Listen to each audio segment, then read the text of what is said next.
नहीं हूँ और कैबिनेट अपने जो होता है एजेंडा उसके ऊपर मिलती है, लेकिन क्योंकि अब असेंबली का सेशन भी है आने वाला है, हम चाहते हैं कि जो 6 महीने में जो प्रिस्क्राइब्ड होता है कि हर 6 महीने के बाद सेशन होगा, उसके ऊपर भी डिस्कशन था। जो ट्रेजेडी हुई किश्तवाड़ में, डोडा डिस्ट्रिक्ट में, उसके ऊपर भी डिस्कशन हुआ ताकि जो उनको जो जिस तरीके से भी फैसिलिटीज़ है वो उन लोगों को पहुंच जाए।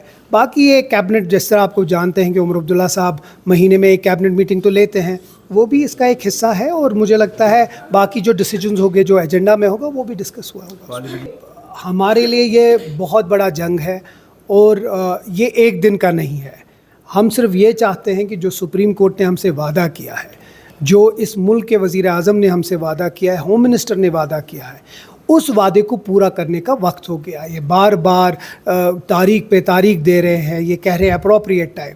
अगर 1 साल अब होने को है यहाँ की चुनिंदा सरकार, और पहली बार जिसको इस मुल्क के वज़ीर आज़म ने उस इलेक्शन को सराहा, अगर इतनी शुद्धोमत से लोग बाहर निकल के वोट डाला, अगर उसकी भी आज इज़्ज़त नहीं करेंगे फिर तो कब करेंगे। तो मुझे लगता है जो अप्रोप्रिएट टाइम है अब आ चुका है।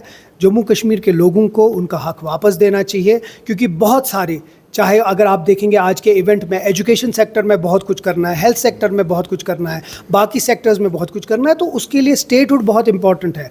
बहुत सारी फ़ाइलें रुकी हुई हैं राजभवन में, बस क्योंकि वो चाहते नहीं है कि उन फ़ाइलों को करें। बहुत सारी ऐसी चीज़ें हैं जो चुनिंदा हुकूमत करना चाहती है लेकिन करने नहीं दे रहे हैं। हर एक फ़ंड्स में रुकावट आ रही है, तो उसके लिए स्टेटहुड ज़रूरी है ताकि हम यहाँ का जो निज़ाम है उसको बदलाएं और लोगों की हुकूमत लोगों को वापस दिया। उमर अब्दुल्ला साहब ने 15 अगस्त में अपनी स्पीच में ये कहा कि मैं एक सिग्नेचर कैंपेन करना चाहता हूँ, और अभी 10 मिनट नहीं हुए थे हमारे पीसी के लीडर, हमारी पीडीपी के लीडर, हमारे बीजेपी के लीडर एक ही बोली में बात करने लगे।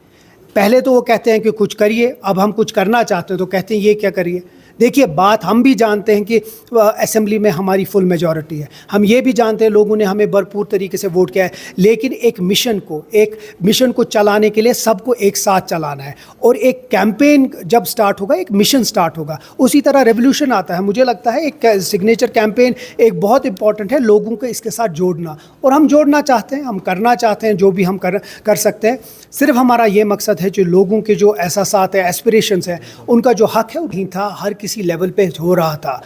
सबसे बड़ी बात है कि कहीं ना तो कहीं से शुरुआत तो होनी थी, शुरुआत हो गई है। आपकी वसादत से मैं फिर से वही बात कहूँगा कि जो भी इसमें मुलव्विस होगा उसको छोड़ा नहीं जाएगा। जिस तरह हमने बड़ा सीरियसली, चाहे वो फूड सेफ्टी एक्ट है उसके हिसाब से या बाकी भी हिसाब से, हम पूरी कोशिश करेंगे कि जिन लोगों ने भी हमारे बच्चों के साथ, हमारे बुज़ुर्गों के साथ, हमारे लोगों की सेहत के साथ खेला है, उनको बख्शा नहीं जाए।